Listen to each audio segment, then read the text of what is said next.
عدل میں رسول صلی اللہ علیہ وسلم سے حاصل شدہ پیغام۔ اعوذ باللہ من الشیطان الرجیم، بسم اللہ الرحمن الرحیم۔ محترم سامعین و ناظرین، السلام علیکم ورحمۃ اللہ وبرکاتہ۔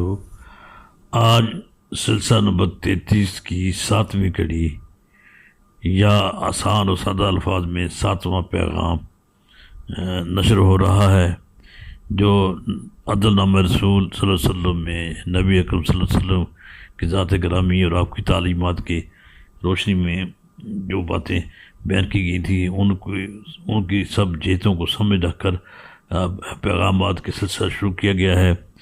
اس پیغام نمبر 7 میں 5 جملے ہیں، 5 مصرے ہیں یا 5 بند ہیں۔ اگر آپ کہنا چاہیں تو شعر کہہ سکتے ہیں، لیکن میں اس کو شعر نہیں کہوں گا، میں صرف اس کو جملے مصری کہوں گا، چونکہ میں شاعر نہیں ہوں۔ اس میں ہم نے جن 5 معاشرے کی جہتوں کو یا طبقات کو یا شعبہ جات کو یا اطراف کو مخاطب کیا ہے، ان میں سپاہی ہے،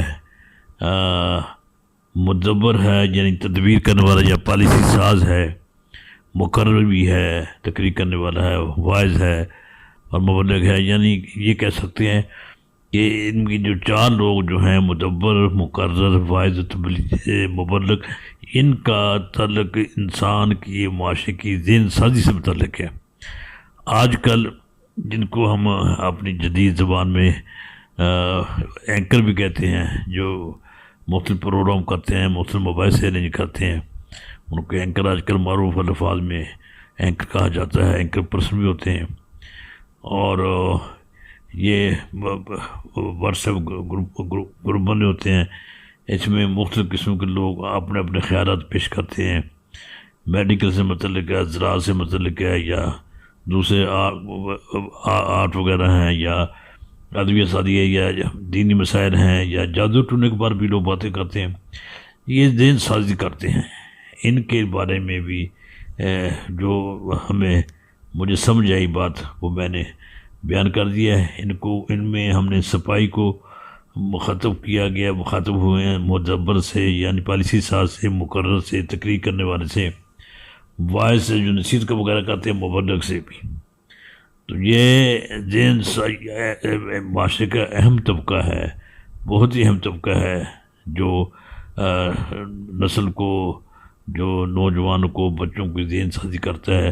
اس میں اساتذہ اور دوسرے جو لوگ ہوتے ہیں ان کے ساتھ، یعنی ان کا بھی اہم کردار ہے۔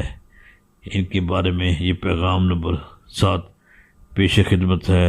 اسے سنیے، سبسکرائب کیجئے، شیئر کیجئے، دوستوں کو بتائیے۔ اور اب پیغام نمبر 7۔ سپاہی ہے تو پیشے سے عدل کر، مدبر ہے تو تدبیر میں عدل کر، مقرر ہے تو تقریر میں عدل کر، واعظ ہے تو نصیحت میں عدل کر، مبلغ ہے تو تبلیغ میں عدل کر۔